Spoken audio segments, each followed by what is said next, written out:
Mr. President, thank you so much. President Niinistö, I have a question for you as well, but if I could start with President Trump. In the middle of Hurricane Harvey hitting on Friday night, you chose to pardon former Sheriff Joe Arpaio. I wonder if you could tell us what was behind your thinking for issuing a pardon for the sheriff, and as well, what do you say to your critics, even some in your own party, who say it was the wrong thing to do? Well, a lot of people think it was the right thing to do, John. And actually, in the middle of a hurricane, even though it was a Friday evening, I assumed the ratings would be far higher than they would be normally. You know, the hurricane was just starting. And I put it out that I had pardoned, as we say, Sheriff Joe. He's done a great job for the people of Arizona. He's very strong on borders, very strong on illegal immigration. He is loved in Arizona. I thought he was treated unbelievably unfairly when they came down with their big decision to go get him right before the election voting started, as you know, and he lost in a fairly close election. He would have won the election, but they just hammered him just before the election. I thought that was a very, very unfair thing to do.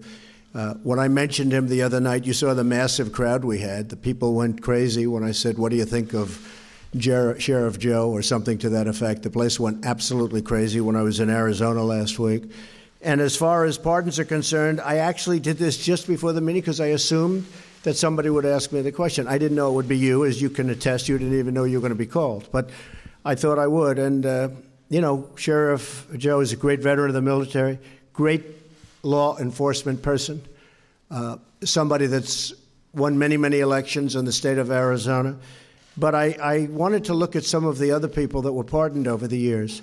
And if you look at, as an example, President Clinton pardoned Mark Rich, who was charged with crimes going back decades, including illegally buying oil from Iran while it held 53 American hostages, wasn't allowed to do that, selling to the enemies of the United States. He was pardoned after his wife donated hundreds of thousands of dollars to the Clintons. Then you have dangerous criminals. President Clinton pardoned Susan Rosenberg, a member of the weathered underground, charged as part of a bank robbery that led to a guard and 2 police officers being killed. Drug dealers. President Clinton commuted the sentence of Carlos Vignali, a central player in a cocaine ring that stretched from California to Minnesota. Criminal leaker. You've heard the word leaker?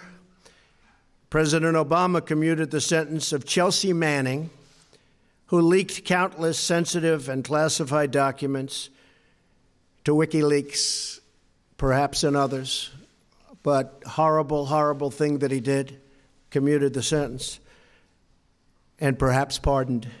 President Obama commuted the sentence of Oscar Lopez Rivera, who was charged as part of a violent independence group from Puerto Rico responsible for 28 Chicago area bombings and many deaths in the 1970s and 1980s. Sheriff Joe is a patriot. Sheriff Joe loves our country. Sheriff Joe protected our borders.